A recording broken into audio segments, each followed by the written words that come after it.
देवराज ब्राह्मण चोरी करने के बाद भी भगवान शंकर के धाम गया है। उसका एक कारण था कि देवराज ब्राह्मण की माता एक लोटा जल शिव को समर्पित करती।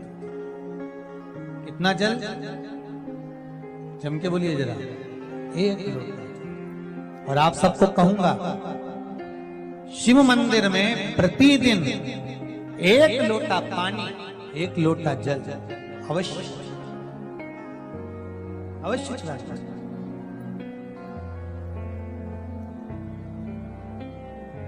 एक लोटा पानी भगवान शंकर को अवश्य। क्या होता है? 3 दोष समाप्त होते हैं एक लोटा पानी शिव जी को चढ़ाने से। 3 दोष। पहला पितृदोष,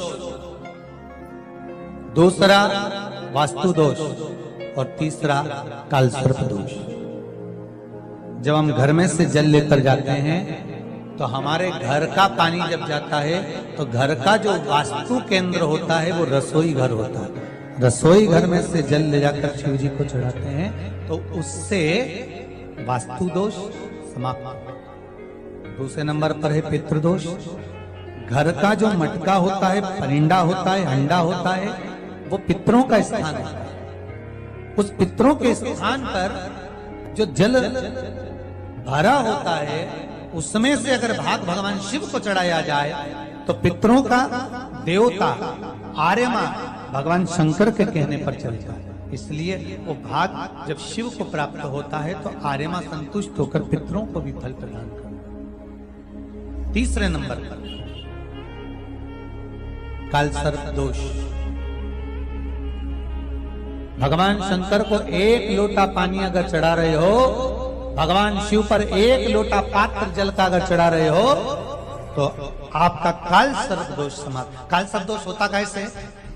शंकर भगवान का चढ़ा हुआ जल तुलसी जी में चढ़ाने से पत्रिका में कालसर्प दोष हो जाता है। जैसे माँ जो होती है ना, घर की जो माँ होती है, अगर गर्भ में बच्चा है, गर्भ में संतान है, और वो शिव जी पर अगर एक लोटा पानी जैसे शंकर जी पर जल चढ़ाया, थाली में सारे भगवान को निला लिया, गणेश जी, देवी जी, शंकर जी, सारे देवताओं को एक ही थाली में रखकर स्नान कराकर वो शंकर का चढ़ा हुआ जल जब चढ़ाया जाता है तुलसी जी में ले जाकर लोग डाल देते हैं, उससे जो बच्चा जन्म लेता है उस बच्चे की पत्रिका में कालसर्प दोष आ जाता है।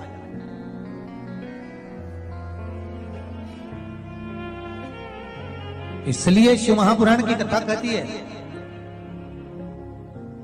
सारे देवताओं को भले एक ही थाली में स्नान करा लो, एक ही पात्र में स्नान करा, पर देवाधिदेव महादेव को एक छोटे से पात्र में अलग से स्नान करा लेना चाहिए, अलग से।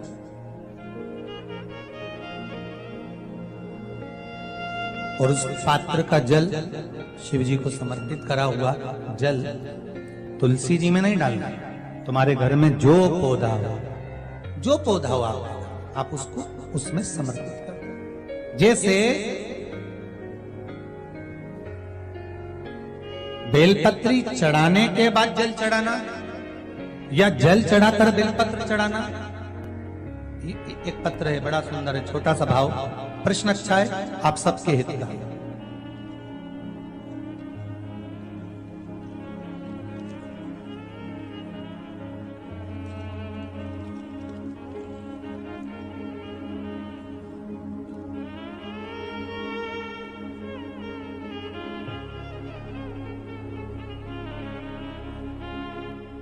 अरुणा जी अग्रवाल जयपुर, झरना जी अग्रवाल जयपुर राजस्थान से इन्होंने प्रश्न किया है, गुरुदेव दूध, कच्चा दूध केवल शिवलिंग पे चढ़ाना चाहिए या पूरे शिव परिवार पे चढ़ाना चाहिए? प्रश्न अच्छा है। और शिव महापुराण की कथा रुद्राक्ष उत्सव चल रहा है तो आप उसको समझें। दूध केवल शिवलिंग पे चढ़ाना चाहिए या जो शिवलिंग के आसपास में सभी परिवार विराजमान होता है उस पे भी चढ़ाना चाहिए? अगर लिंग पुराण आप उठाकर देखेंगे तो लिंग पुराण में एक बड़ा सुंदर संवाद आता है जिसमें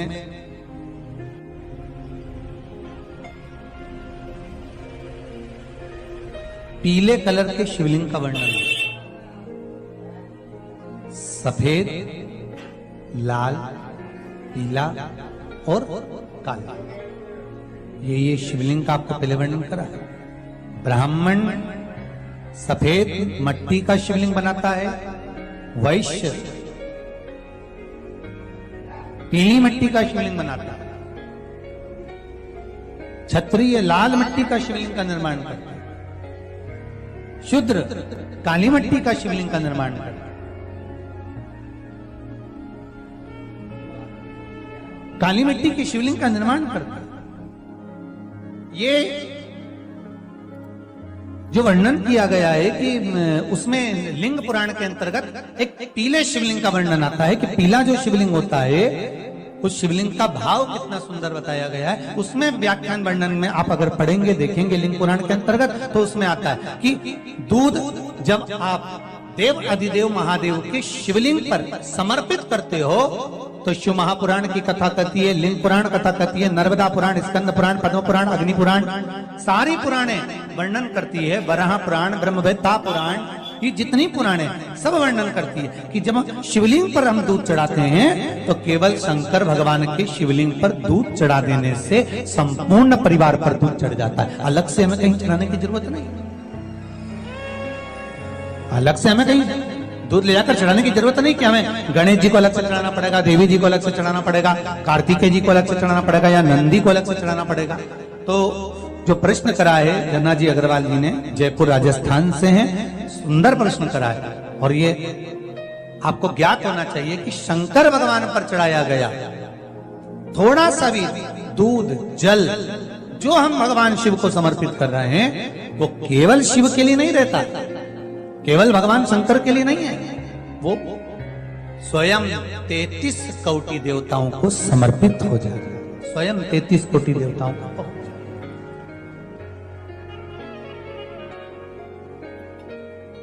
अलग से देने की जरूरत नहीं है।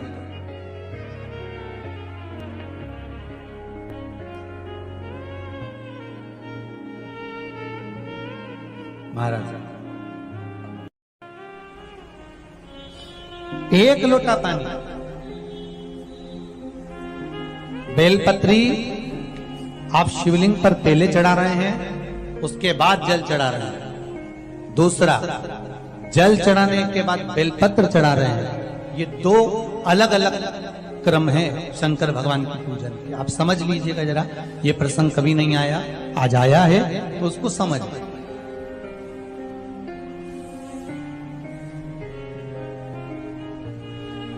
पहले बेलपत्र, उसके बाद में जल जो चढ़ाया जाता है ये रोग मुक्ति के लिए चढ़ाया जाता है। काय के लिए चढ़ाते हैं अपन? रोग के निवारण, रोग मुक्ति के।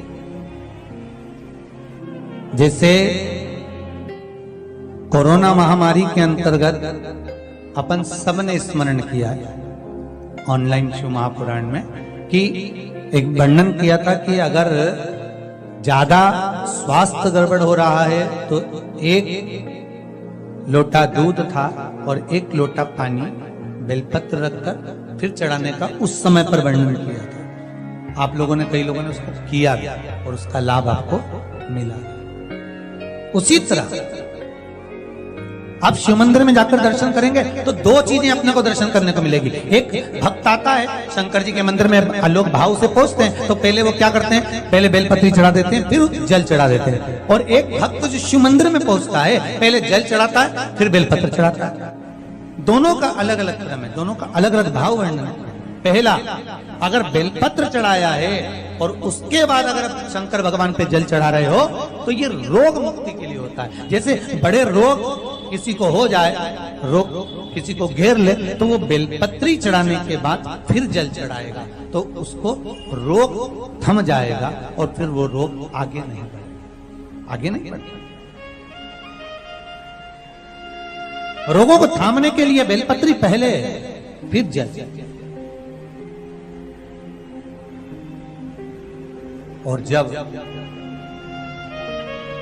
कुछ कार्य के लिए आप, सिद्धता के लिए आप, अच्छे कार्य के लिए आप, मन की प्रसन्नता के लिए, आनंदता के लिए आप शिव आराधना कर रहे हो, आप शंकर की आराधना कर रहे हो, तो आप जल चढ़ाकर फिर बेलपत्री चढ़ा, उसका लाभ आनंद में।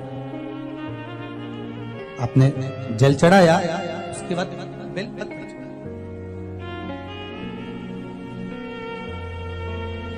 बस एक बात का स्मरण आपको होना चाहिए शिव महापुराण का, कि जब भी आप भगवान शंकर को बेलपत्र चढ़ाते हैं, बेलपत्र समर्पित करते हैं, बेलपत्र समर्पित करते समय प्रयास करा करें कि ये बेलपत्र को जब भी आप समर्पित करें, प्रयास करें कि बीच की जो पत्ती होती है बेलपत्र की, मध्य की जो पत्ती होती है, उसको अंगुष्ठ से पकड़ा जाए।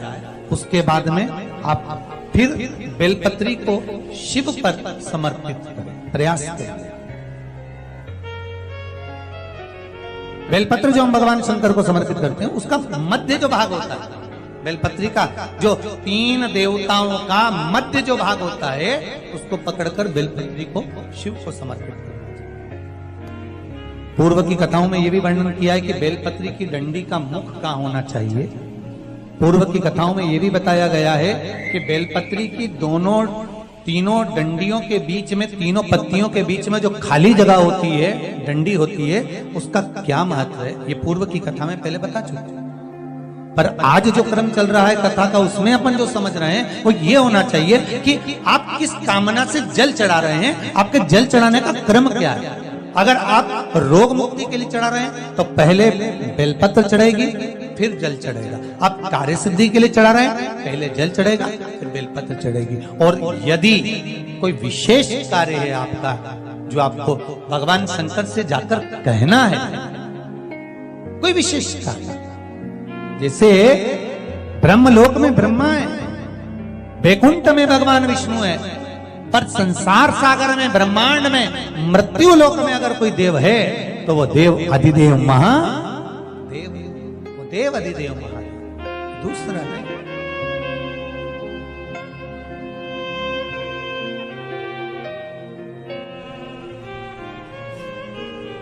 कोई दूसरा नहीं है। भगवान दया करना,